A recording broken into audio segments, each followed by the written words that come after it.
accueillir le grand stade de la Fédération française de rugby en 2017.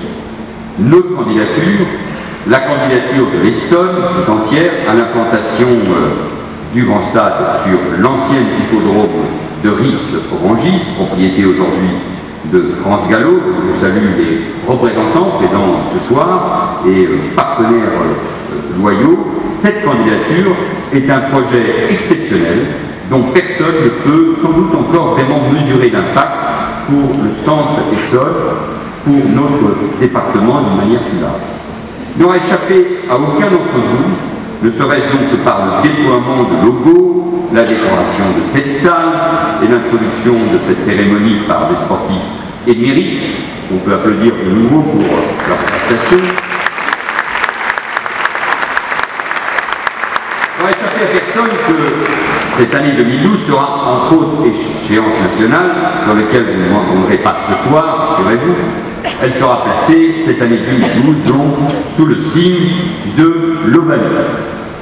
Le choix de la FFR de retenir notre projet pour l'accueil de ce grand stade en compétition, je le rappelle, n'est évidemment pas fortuit et sonne un peu comme au fond l'histoire d'une rencontre, celle d'un projet sportif de dimension internationale et d'un territoire jeune et dynamique au sud de l'Île-de-France. Avec ses 133 hectares libres de toute contrainte, l'ancien hippodrome de Ris-Orangis et ses abords immédiats apparaissent naturellement comme un emplacement idéal pour accueillir un projet d'une telle dimension. Fort de ces atouts, nous avons, nous y croyons, des chances réelles de gagner en juin prochain. En prononçant ces mots, je veux immédiatement remercier le président de la communauté du Val d'Or, Olivier Léonard, ainsi que le sénateur-maire de Massy, Vincent Delahaye, tous deux candidats, leur territoire, jusqu'au 10 décembre dernier à ce projet. Je veux les remercier pour leur soutien immédiat, spontané à notre candidature. Et je souhaite d'ailleurs qu'avec le Val d'Or, nous construisions ensemble la vallée du rugby, la vallée du sport qu'il portait également. Ainsi, c'est donc tous les seuls qui portent aujourd'hui cette candidature. La communauté d'agglomération, la ville de Ris-Orangis et tout particulièrement son maire Thierry Mandon, le conseil général et son président Jérôme Guèze, qui a toujours défendu une candidature essonnienne parce que l'Essonne est une terre de sport et nous composons ainsi aujourd'hui une équipe soudée. Oui, j'ai l'impression d'entendre Michel Gasson en prononçant ces mots, l'Essonne est forte aujourd'hui parce qu'elle est unie.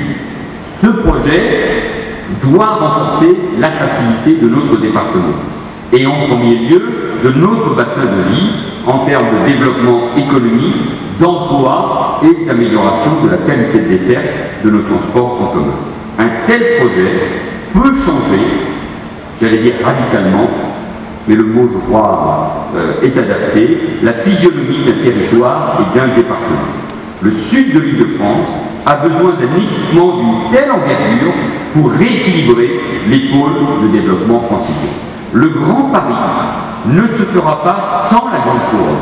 Le Grand Paris n'existera pas sans la Grande Couronne.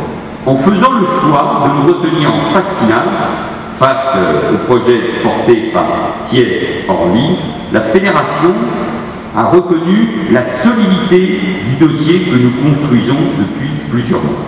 Si nous avons franchi ces dernières étapes de sélection avec succès, c'est aussi grâce à la forte implication des services de l'agglomération et de la qualité des AMF. Et je remercie plus particulièrement Stéphane Rafali, vice-président chargé de l'aménagement et élu de Ris-Orangis, qui pilote avec beaucoup d'efficacité et de doigté ce dossier.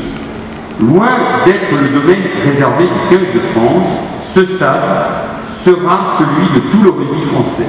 Et au-delà, une arène moderne dont pourra bénéficier l'ensemble du sport français, renforçant ainsi la capacité de notre pays à organiser de grands événements sportifs internationaux. À mesure que s'est construit le projet, est née donc l'ambition de faire du site du Grand Stade une vitrine de l'excellence et de l'innovation pour les métiers liés au sport. Un tel positionnement trouverait logiquement sa place au cœur du cône sud-francilien de l'innovation.